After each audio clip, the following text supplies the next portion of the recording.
Í þessu kennslumyndbandi ætla ég að kynna fyrir ykkur smáforritið Chatterpix Kid. Chatterpix Kid skemmtileg smáforrit sem hvetur börn til að tjá sig. Hugmyndin á bak við forritið einföld að láta myndir tala.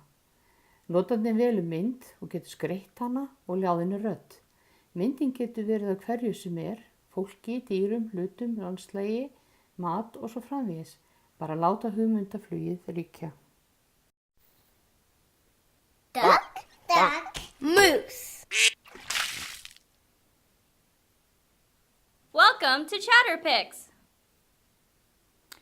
Nú veljum við að taka ljósmynd. Hérna lítill sætur hundur, tökum mynd á honum. Þá þurfum við að gera á hann munn og það gerum við strjúka. Record in 3, 2, 1, go! Og svo látum við hann segja eitthvað skemmtilegt. Við höfum möguleika að tala í mínútu. Halló, ég heiti Seppi. Ég ætla að segja ykkur sögu. Þá förum við á next og þá getum við sett breytt myndinni. Sem máta getum við gert hann gammaldags eða meira að segja Halloween. Og draugalegan. Síðan getum við valið stimpla og þá getum við sett á hann til dæmis svona fingleru og hatt og ýmislegt. Það frekar takmarkað úrval en það svolítið jóladót og Halloween-dót og svona hátíðadót. Setjum á hann húfu og trefil og gerum hann svolítið settan.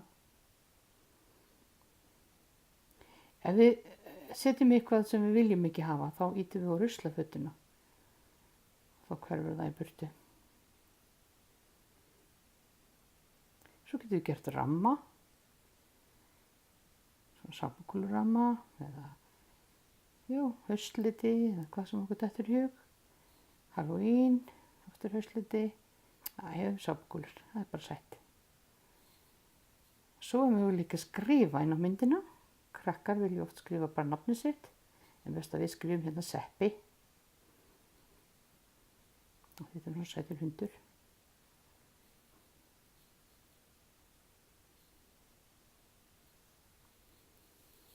Halló, ég heiti Seppi. Ég ætla að segja ykkur sögu.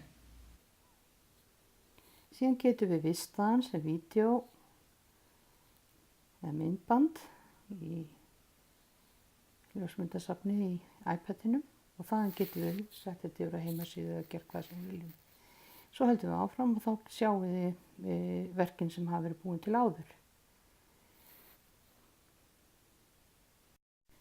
Takk fyrir að horfa. Skoðum endilega fleiri myndskeið með fleiri möguleikum og notkun á þessu forriti.